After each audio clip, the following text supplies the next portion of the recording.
This is Prayerline, your weekly inspiration to help you pray for student movements around the world.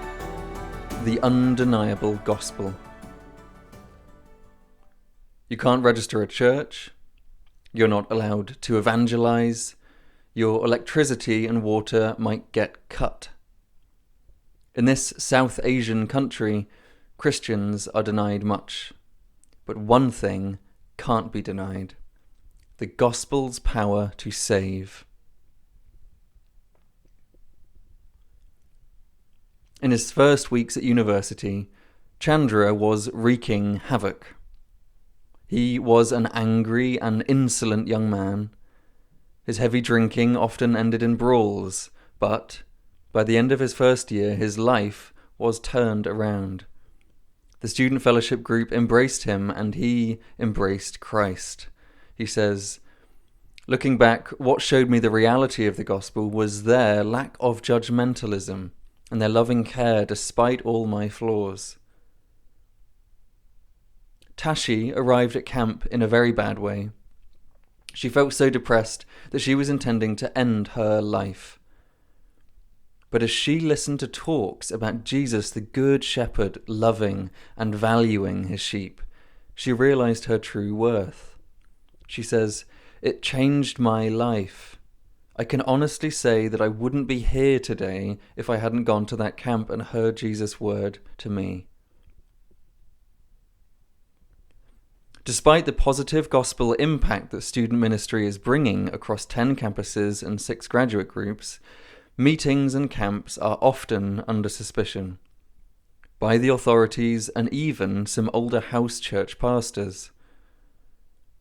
Last year, the movement's lead staff worker was arrested and taken for questioning. He was soon released, but as a precaution, they relocated the 3-day summer camp to a nearby country. For students, becoming a Christian can lead to excommunication from family. It can also bring discrimination and difficult dilemmas, like what to do when you're expected to attend student prayers at the campus shrine. But God has been at work over the last 15 years. Some of today's lecturers experienced the movement in their student days, and now they try to help students be excused from temple prayers. The lead staff has been joined by 4 other volunteers, 2 graduates and 2 young pastors. Together they take 3 45-day trips around the country each year to strengthen the student-led groups and to advocate for the ministry among church pastors. With this maturing base and its catalogue of powerful testimonies, the team hopes the movement will continue to flourish even amid the pressures. They're working towards becoming an official member of IFES at World Assembly 2027. At a recent camp, one student asked why he was facing persecution despite his best efforts to follow Jesus. He was reassured by the speaker's reply, "In Christ, we find good things in hard times."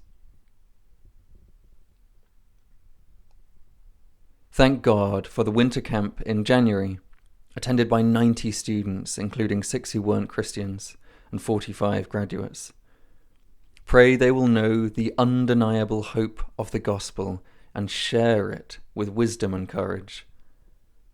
Ask the Lord to strengthen and protect the lead staff worker and provide for other full-time staff.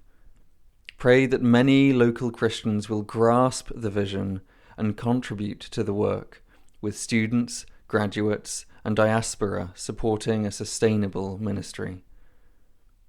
Give thanks for all the undeniably good things this movement has witnessed in hard times over the last 15 years. Pray for them as they develop the fledgling board and finalise their constitution in preparation for IFES affiliation. Thanks for listening to Prayerline. To have stories delivered fresh to your inbox each week, join our Prayerline mailing list by going to ifesworld.org.